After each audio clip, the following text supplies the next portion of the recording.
iko'y tayo. At doon pupunta sa karaglagan nun. Pero sa akong kinawi, karoon mga isunan, ngun nga, punta mo sa kalagad, challenge mo kanon na yung painundo, udasig, no? Kay, sa itong kagulingon mga isunan, dili pa naman yung minatok kaligayan. Doon na pa yung mga punto nga, wala pa kayo kasabti, wala pa doon hibaluwi.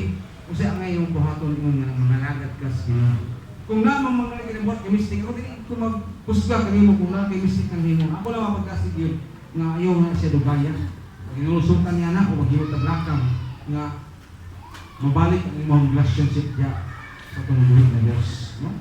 Dinatugutan nga, kaya bitaw ko sa tao, kung doon na sa relasyon niyan, doon ay mga nahimog ng mga kasaypanan, ang bana ko ng asawa, na mag-away, abot kita panahon nga, magkalay-anay ko ang ilahang sir mo ha, nga asawa man nato nga mabalik sila, manay pag-imuon nga pag pinasalo ay sa sa hindi na magkapasaylo ang bana o di na magkapasaylo ang asawa, wala magkalayo kinilahang relationship, no? Hangtod nga na, hindi na mabalik magdali kay ang saka asawa o ang bana, doon na may pag-imuon nga kalimtin, no?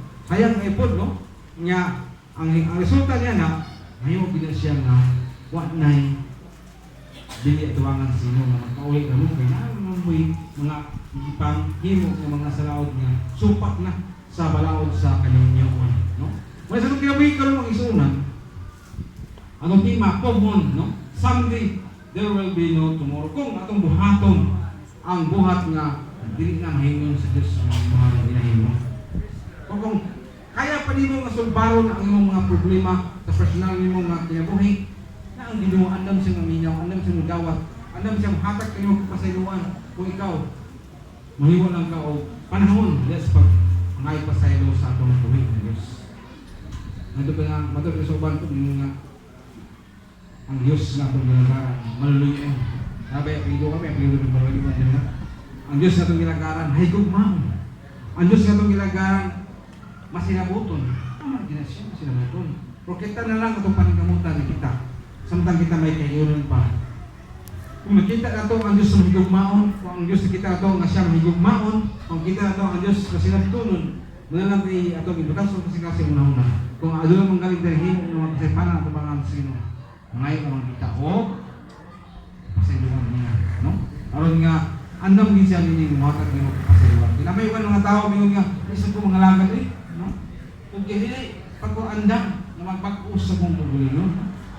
Kung saan man ako nga, makasala ko ng gapon ko, nakilig tayo ng kasaypanan gapon.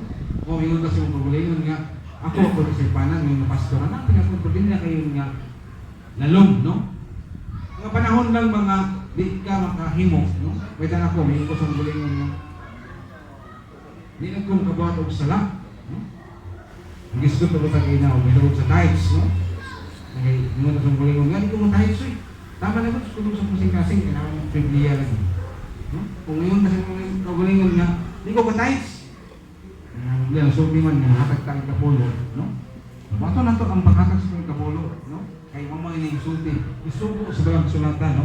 Yung hatag ka sa kabahinan sa Diyos. No? Ang Diyos niya na malipay. No? Kabayo kasi kagulingon nga, di pa man kaya nga ang tanan. Sinang, palayo lang, tinguhaan lang.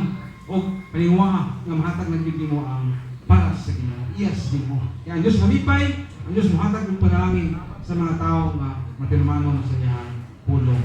Kung iwas mong gulay nga nga, pa kung makahatag, ampo lang sa Ginoo nga tabangan ka sa Ginoo, ampo lang sa Ginoo nga hatagan yung ka o kalandagan sa iyong mga una-una kalibog.